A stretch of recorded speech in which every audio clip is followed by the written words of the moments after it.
Olá, meus caros amigos, minhas amigas, estamos de volta então na nossa disciplina de operações imobiliárias integradas.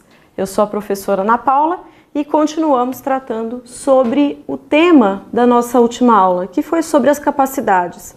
Nós terminamos falando sobre as capacidades, mas lembrem-se que nós tratamos, de forma bastante próxima do dia a dia do trabalho de vocês no futuro, do seguinte: quem pode comprar? Quem pode vender? Quem vai poder efetivamente realizar com vocês, enquanto clientes ou na vida prática de vocês, operações imobiliárias? É essa pergunta que a gente fez. E a gente termina dizendo o seguinte: pessoas naturais, porque a gente ainda não falou das pessoas jurídicas, esse é o nosso próximo passo, mas as pessoas naturais, elas, quando têm o nascimento com vida, a partir daquela respiração, passam a ser detentoras então de direitos e obrigações. Mas o exercício desses direitos e dessas obrigações são atinentes ao tema da capacidade jurídica, que é o que nós terminamos dizendo. Então, por questões diversas, sejam elas decorrentes de ainda uma ausência de desenvolvimento completo, pela questão da idade, pelas questões fisiológicas ou outras questões que nós veremos na sequência, aquela determinada pessoa não tiver a capacidade civil plena, ela tem a capacidade de direito, ou seja, ela tem personalidade jurídica, ela tem direitos e ela tem obrigações. Contudo, lhe falta a chamada capacidade de fato ou de exercício, que é a capacidade para então, sozinha, individualmente, sem ajuda de ninguém, exercer os atos da sua vida civil, realizar aquilo que lhe for de desejo dentro dos seus direitos e cumprir com as suas obrigações. Então, vou aumentar para ficar mais fácil da gente conseguir enxergar, mas não deixem de acompanhar comigo aí, certo? Nós vamos começar falando sobre a chamada incapacidade absoluta. Quem é o absolutamente incapaz? É aquele, que implementa ou que está previsto no artigo 3º do Código Civil. Pessoal, é muito importante a gente dizer que nós tínhamos, quando do advento, ou quando da entrada em vigor do Código Civil de 2002, certas figuras previstas no artigo 3º. Mas, a partir da Lei 13.146 de 2015, essa realidade mudou. Do que fala essa lei, professora? Ela fala, pessoal, do Estatuto da Pessoa com Deficiência. Ela diz, ou ela busca, melhor dizendo, incluir pessoas que tenham algum tipo de deficiência. E com isso, aquelas pessoas que a princípio precisariam de ajuda para o exercício dos atos da sua vida civil, elas precisariam de alguém para auxiliá-las. Então, a partir dessa lei, nós tivemos uma restrição muito grande das figuras que são consideradas absolutamente incapazes, ou seja, aquelas que realmente não têm aptidão nenhuma para a realização dos atos da sua vida civil. Quem são essas pessoas? Hoje, apenas os menores de 16 anos, ok? Então, quem são os absolutamente incapazes? Aqueles que tiverem menos de 16 anos, ok? Caso aquela determinada pessoa, não tenha a idade mínima ou a idade de 16 anos para o exercício dos atos da sua vida civil, quem as ajuda ou quem as auxilia na realização de cada um deles são os seus pais, ou ainda também os seus responsáveis, caso eles sejam órfãos, caso esses pais tenham sido destituídos do seu chamado poder familiar, ou seja, eles não possuem mais, pode ser de forma permanente ou de forma transitória, o poder familiar sobre aquela determinada criança, ou seja, eles não ficarão com a guarda e nem com o poder familiar dela.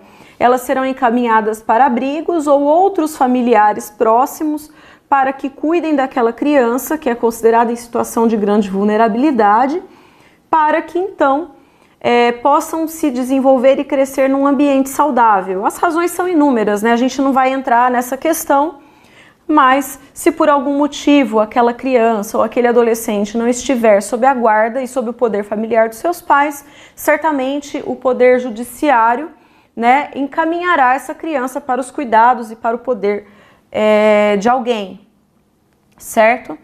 Então, essas pessoas, essas crianças, esses adolescentes serão representados por quem? Por pessoas que sejam, então, nomeadas judicialmente, ok? Então, lembrem-se, os menores de 16 anos, eles precisam ser representados para a realização dos atos da sua vida civil. Por quê? Lembram do bebezinho da Silva? O bebezinho da Silva, ele não tem um desenvolvimento e uma consciência e uma voluntariedade bastante ou suficiente para firmar contratos ou para poder dar a sua anuência em certos negócios jurídicos a serem praticados. Ele não tem uma consciência plena disso porque ele falta ainda um desenvolvimento físico, orgânico para isso. Ele tem que crescer, ele tem que se desenvolver. E para isso, quando ele tiver esse desenvolvimento completo, né, aí sim ele poderá exercer sozinho os atos da sua vida civil. Mas fato é que com o Estatuto da Pessoa com Deficiência, nós passamos a ter a inclusão de pessoas que antes precisavam sempre ser representadas ou assistidas, que é o próximo conceito que a gente vai ver aqui, mas precisavam sempre do auxílio de alguém para poder realizar os atos da sua vida civil. E isso lhes causava restrições ou constrangimentos, né, para poder então viver e realizar os atos da sua vida privada. Vejam só. Aí pergunto para vocês, além desses menores de 16 anos, já que estamos falando aqui de pessoas, né, que foram excluídas do rol da incapacidade absoluta do artigo 3º do Código Civil, quem mais eventualmente poderia ser considerado absolutamente incapaz? É interessante porque a gente estabelece, por essas questões físicas e psicológicas, né, daquela determinada pessoa, uma idade mínima considerada pela lei, na qual ela já tem algum tipo de consciência, na qual ela já tem algum tipo de discernimento necessário para a prática dos seus atos da vida civil. Mas existe aqui, pessoal, um limite para que isso aconteça? Até os 16 anos a gente enxergou, então, de acordo com o artigo 3º, que essas pessoas não podem praticar os atos. Mas será que existe um limite? Será que existe uma idade máxima para que você possa exercer os atos da sua vida civil? Vejam bem, o Código Civil trata também do fim da existência da pessoa natural. Nesse momento, a pessoa deixa de ter direitos e obrigações, né, para si. Ela deixa o seu patrimônio e isso vai ser gerido, isso vai ser administrado, isso vai ser devidamente partilhado através do processo de inventário, mas existe um limite para que você possa, então, ser considerado alguém capaz? Muitas pessoas, né, nos perguntam sobre a questão da senilidade, né, que é aquela idade avançada, né, que a pessoa tem e que pode gerar certas confusões mentais, por exemplo, né, esquecimentos, confusões, trocas, né? Seria a senilidade um limite máximo para que a gente possa, então, praticar os atos da vida civil? Não, pessoal, essa não é uma limitação. A princípio, a pessoa só deixará realmente de realizar os atos da sua vida civil diante do fim da existência da pessoa natural. Agora, certamente existem certas enfermidades ou certas doenças que fazem com que nós sejamos, então, limitados da nossa consciência ou da nossa possibilidade de tomar decisões. E quando isso acontece, pessoal, a simples ocorrência disso não é suficiente para que você então considere aquela pessoa incapaz. É necessário que, juntamente com essa perda de discernimento, com essa perda de consciência daquele determinado indivíduo, nós tenhamos o quê? Uma interdição. Ou seja, judicialmente, isso vai ser levado ao conhecimento do juiz para que nesse momento saibamos o seguinte, afinal de contas, né? Essa pessoa tem ou não discernimento necessário para a prática dos atos da sua vida civil? Essa é a pergunta que a gente faz, certo? Então, nesse momento, aí sim, o juiz, juntamente com aquela pessoa que detém realmente conhecimento necessário para dizer se aquela pessoa tem ou não discernimento, que é a figura da perícia médica, né, dos médicos, dirá se existe então, por isso que eu coloquei aqui, né, o perito médico, vou ampliar para vocês, vai dizer, através do laudo do médico, se aquela pessoa tem ou não aptidão para a tomada de decisões na sua vida. E a partir daí, né, se ela está então pronta para o exercício dos atos da sua vida. Então, pessoal, vejam só, essa é a única hipótese, né, na qual nós temos a incapacidade absoluta.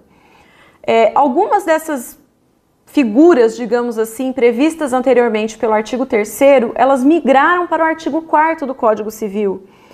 E claramente que não estou dizendo, né, a respeito das pessoas que se enquadrariam, né, no Estatuto da Pessoa com Deficiência, mas de outras pessoas que antes eram consideradas absolutamente incapazes e que passaram a ser consideradas relativamente incapazes. O que eu quero dizer com isso?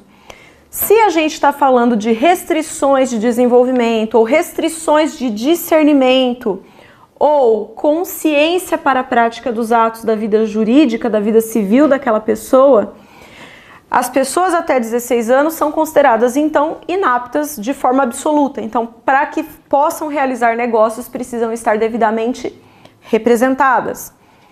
E, na sequência, então, a gente passa a tratar dessa figura, da figura da incapacidade relativa, que é aquela situação na qual a gente entende que não existe um desenvolvimento completo ou não existe um discernimento completo daquela determinada pessoa, mas existe algum discernimento, alguma consciência para a prática dos atos da sua vida civil. Mas para que esses atos sejam válidos, sejam inquestionáveis judicialmente, né, pelo menos sob esse aspecto, né, é importante que nós tenhamos aquelas cautelas ou aquelas precauções que a gente falou na nossa última aula. É importante que a gente se cerque de todos os instrumentos jurídicos necessários para que aquele negócio imobiliário que você for fazer não tenha possibilidade de ser revisado ou de ser questionado. Então é importante que a gente lembre o quê? São relativamente incapazes quem? Em primeiro lugar, maiores de 16 e menores de 18.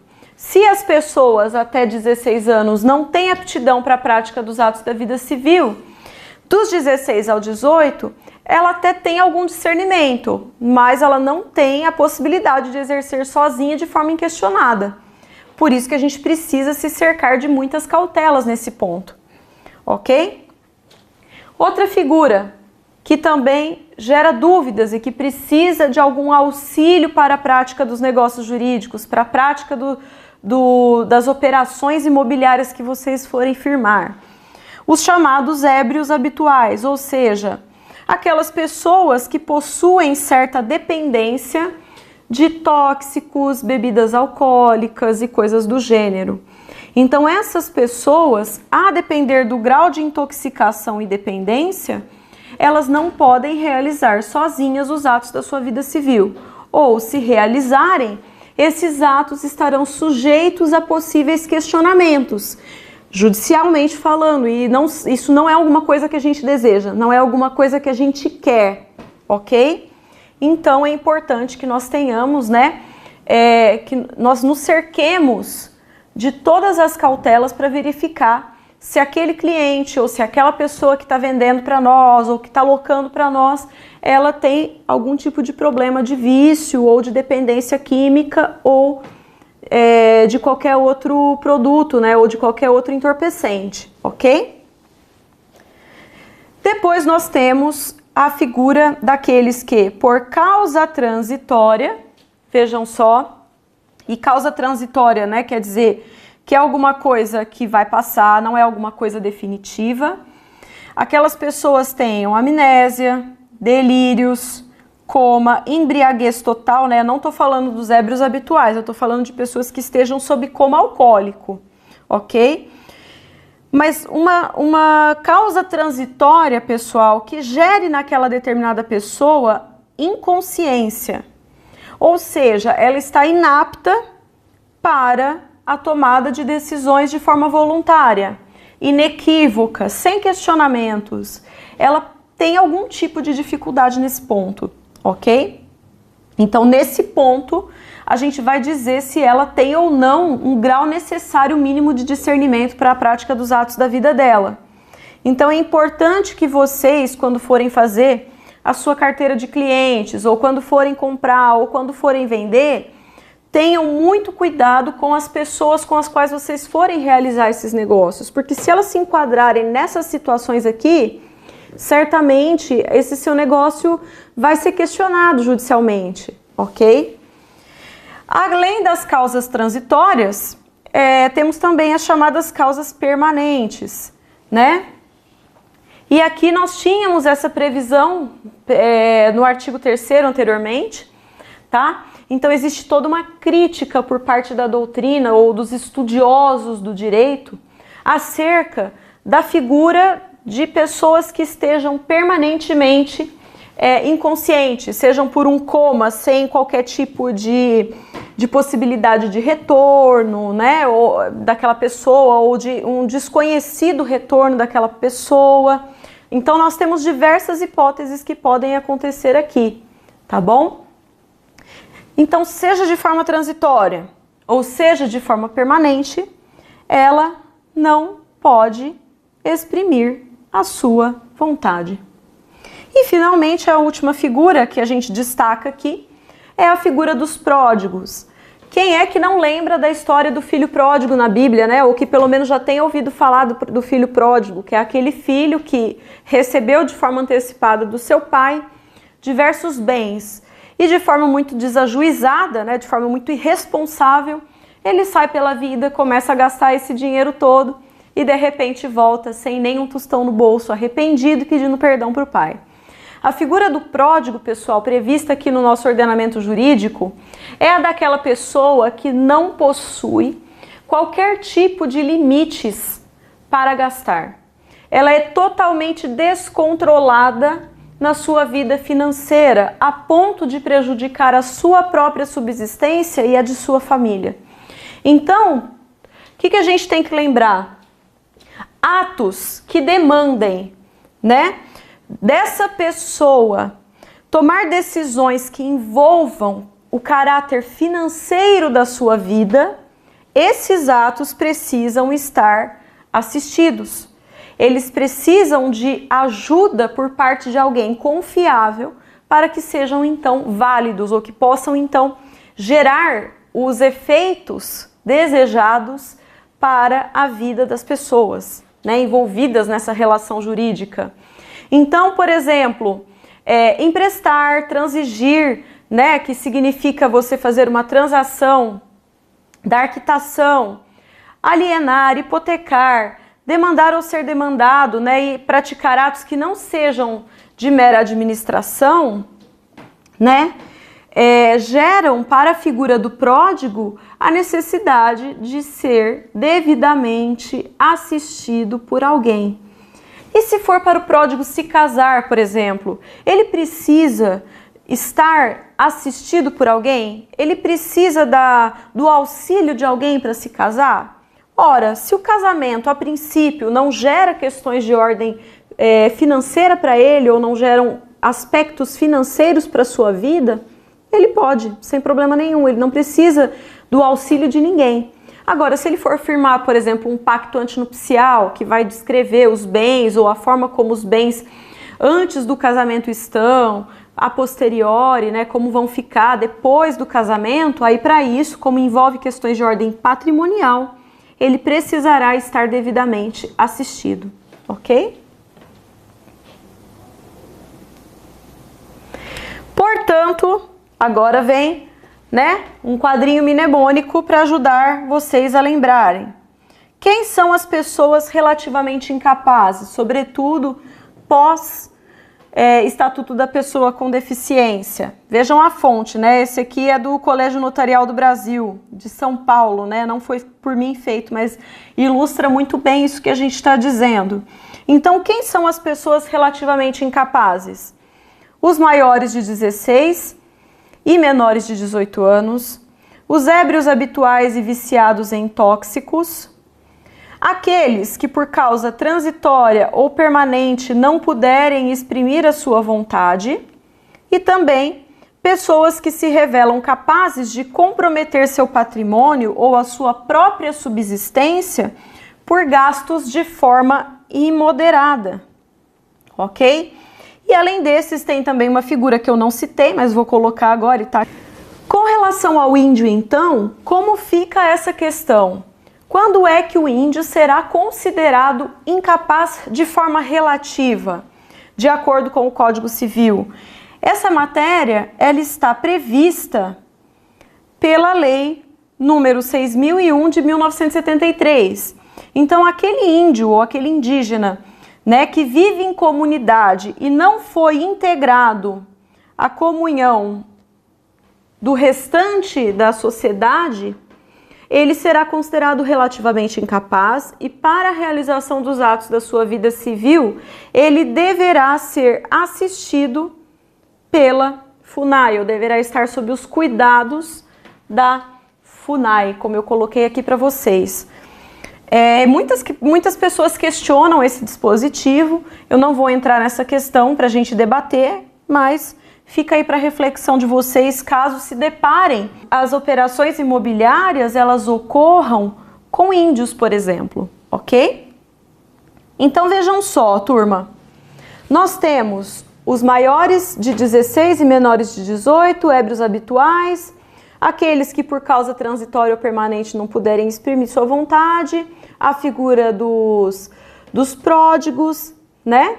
Então, essas pessoas, para poderem realizar os atos da sua vida civil, para poder firmar operações imobiliárias com vocês, eles precisam ser o quê?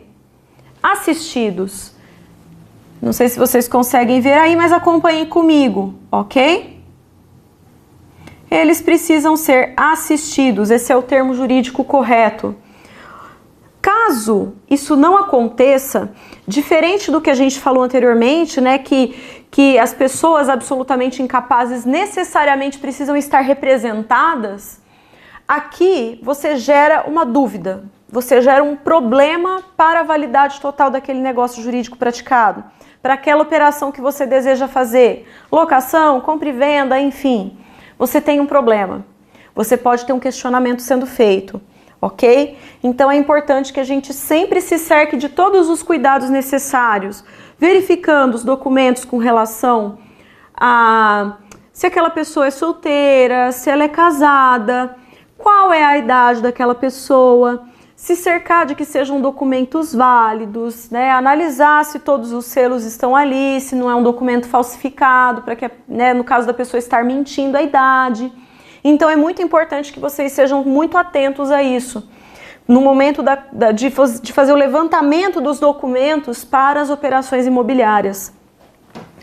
Então, muito cuidado com isso. A pessoa com deficiência, como nós já frisamos aqui, ela pode exercer os atos da sua vida civil sem nenhum obstáculo, sem nenhum problema, porque ela é considerada uma pessoa capaz como qualquer outra. E nesse sentido, ela pode realizar os atos da sua vida civil como bem lhe entender. Agora, e se aquela pessoa ficou em dúvida? E se você não tem certeza do pleno discernimento daquele indivíduo? Como que você vai proceder? Você quer fazer uma compra e venda, mas está em dúvida. Poxa vida, será que aquela pessoa realmente está entendendo o que está acontecendo, o que ela está fazendo, do montante que ela vai gastar ou do patrimônio que ela está abrindo mão? Como fica essa situação? Se você tiver dúvida, é muito simples. Verifique se ela tem um suporte ou pessoas nas quais ela confia, né? Para, então, a utilização do chamado processo de tomada de decisão apoiada. Isso significa que aquela pessoa tem para si indivíduos nos quais ela confia, nos quais ela se sente segura para a realização de transações que normalmente são de alta monta, como são as transações imobiliárias. Então, nesse sentido, sintam-se bastante confortáveis diante do discernimento e diante da voluntariedade, da manifestação de vontade daquele indivíduo, para que vocês então se sintam seguros para a realização deles, porque são pessoas que têm discernimento, estão aptas a realizar os atos da sua vida civil, mas que não necessariamente têm o total conhecimento daquilo. Então, se você tem dúvida, veja com aquela pessoa se ela tem pessoas nas quais ela também confia para auxiliá-la nesse processo de tomada de decisão apoiada, que é um recurso que não deve ser utilizado sempre, porque afinal de contas essas pessoas são aptas para tomar decisões das suas próprias vidas, mas que num momento de dúvida, principalmente quando se refere a uma operação de grande monta como essa das operações imobiliárias, você tenha o resguardo ou respaldo de pessoas em que não você, mas ela confia para a realização das operações imobiliárias. Isso é muito importante. Essas pessoas com qualquer tipo de deficiência, elas são consideradas pessoas absolutamente aptas para a prática dos seus atos da vida civil e devem ser integradas à nossa comunidade, devem fazer parte da nossa comunidade, inclusive sob o aspecto legal. Então aqui, pessoal, muito importante, está pequenininho, mas eu vou ampliando cada uma desses elementos aqui. Como é que a gente supre a incapacidade? Como a gente faz esse suprimento da incapacidade? Como a gente passa pelo obstáculo da incapacidade? Muito importante. Lembra que a gente falou que a gente quer se cercar de todos os cuidados e de todas as precauções para evitar questionamentos sobre os negócios que a gente realiza? Pois então, aqui essa é a pior consequência que a gente poderia ter. Se você tem um ato praticado sem a representação, ou seja, de um absolutamente incapaz que não esteja representado, qual que vai ser a consequência disso? O seu negócio vai ser considerado nulo. Isso é gravíssimo. Quando o ato é praticado por um relativamente incapaz sem a sua devida assistência, ele vai ser considerado anulável. Ou seja, ele pode também ser questionado. Isso é alguma coisa que você não deseja. Portanto, muita atenção a isso, ok? Agora, se for um daqueles atos que não necessita de assistência, como por exemplo, de um relativamente incapaz que está em conflito com os seus pais, por exemplo, e deseja ingressar judicialmente para questionar, ele pode fazer isso sozinho. Então, existem algumas previsões excepcionais nas quais aquele que é relativamente incapaz pode atuar sem a assistência, mas são exceções. Ou ainda, atos que tenham sido praticados por um relativamente incapaz, quanto à idade, ocultando a sua idade de forma proposital, de forma maliciosa, de forma ardilosa, para enganar o outro, né? Quando perguntado, quando inquirido pela outra parte, ou no ato de se obrigar, ela disse que era maior de idade. Porque nessa situação, muitas vezes você se cerca dos maiores cuidados possíveis para evitar problemas futuros nas operações que você vai fazer. Mas a gente tem, infelizmente, situações nas quais a má-fé da pessoa também aparece. E se esse relativamente incapaz, de alguma maneira, agir de forma maliciosa nesse sentido, você tem a proteção legal de que não incidirá sobre você as consequências jurídicas negativas de ele ter mentido a idade, por exemplo. Muito cuidado também com um elemento que muitas vezes a gente se esquece, que é o chamado elemento da legitimação. Muitas vezes, pessoal, a pessoa ela tem capacidade civil plena, ou seja, tem direitos e obrigações e pode exercê-los de forma solitária, sozinho, sem representação ou assistência. Contudo, ela não tem alguns dos elementos de formalidade que a viabilizam de praticar esses atos. Vamos dar um exemplo, mesmo que fora da condição imobiliária? Uma pessoa maior de 18 anos, ela pode se casar? Pode, ela tem capacidade civil plena. Contudo, ela pode se casar com seu pai? Ela pode se casar com seu irmão? Ela pode se casar com o seu filho? Veja, ela tem capacidade civil, mas ela não tem o quê? Legitimação. A legitimação é a análise de aptidão ou de possibilidade de praticar certos atos naquele contexto. Se eu quisesse me casar com o José, eu poderia, mas eu não posso me casar com o meu pai, com o meu filho ou com o meu irmão. Ou seja, são elementos circunstanciais, são elementos que decorrem de momentos específicos, não de forma geral como a capacidade é. Então, nesse sentido, é importante que a gente veja sempre se todos os elementos para a realização daquele negócio específico podem acontecer. Como, por exemplo, nas situações nas quais você tem uma pessoa que, como tutora, né, deseje comprar bens do seu tutelado. Quer dizer, o tutor, ele é capaz, ele é maior de idade, mas ele pode comprar bens do seu tutelado? Ele não pode. Existe uma restrição circunstancial, ou seja, existe uma circunstância que o impede de realizar esse negócio. Mas se ele quisesse comprar de uma outra pessoa, sem problema algum ele poderia. A partir da nossa próxima aula, então, continuamos analisando quais são os elementos referentes à cessação da menoridade. Quando é que nós teríamos, então, a antecipação dessa capacidade civil plena? A gente se reencontra e pode discutir isso depois. Até breve!